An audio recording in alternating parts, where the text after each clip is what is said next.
नमस्कार मंडळी. माझी मम्मी मस्तपैकी गेली गावी एन्जॉय करायला. तर एक फंक्शन होतं गावी, त्यामुळे तिला जायचं होतं आणि आम्हाला पॉसिबल नव्हतं झालेलं. तर मस्तपैकी चपाती आणि भाजी खाल्ली बुर्जीची मस्त. नंतर मी विचार केलेला आहे काहीतरी शूट करू, कारण की बरेच दिवस झाले मी काही शूट नव्हतं केलेलं. तर मी गेट रेडी विथ मी असं मी व्हिडिओ शूट केला होता आणि बघू शकाल त्यामध्ये मला म्हणजे मी असं नॉर्मल असं काही मी घालत नाही. एकदम मला म्हणजे मुलांचे कपडे खूप जास्त आवडतात. खरं सांगू तर रिॲलिटीमध्ये मी मुलगी आहे, बट मला मुलांचे कपडे घालायला खूप आवडतं. हा जो मी टी शर्ट घातला आहे तो पण माझ्या भावाचा आहे आणि तो घालतच नाही, त्याला होतच नाही ॲक्च्युली. तर मला हा टी शर्ट खूप जास्त आवडतो, म्हणजे किती पण जुना झाला ना तरी पण मी घालते, खूप जास्त घालते.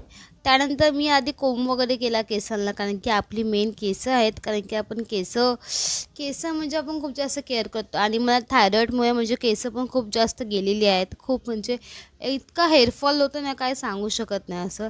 आणि फायनली मी रेडी झाली सिम्पलमध्ये.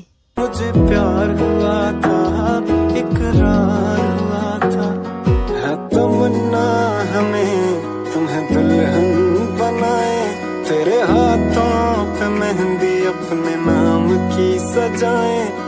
अंडी वगैरे खाऊन घेतली आणि माझ्या भावाच्या मुलीचा बारसा होता. आता मम्मी तिकडेच गेलेली आहे गावी. बारसा पण खूप छान झाला, उत्तम झाला. आणि माझा ब्लॉग आवडला असेल लाईक शेअर्स कमेंट करा. भेटू उद्याच्या ब्लॉगमध्ये. बाय.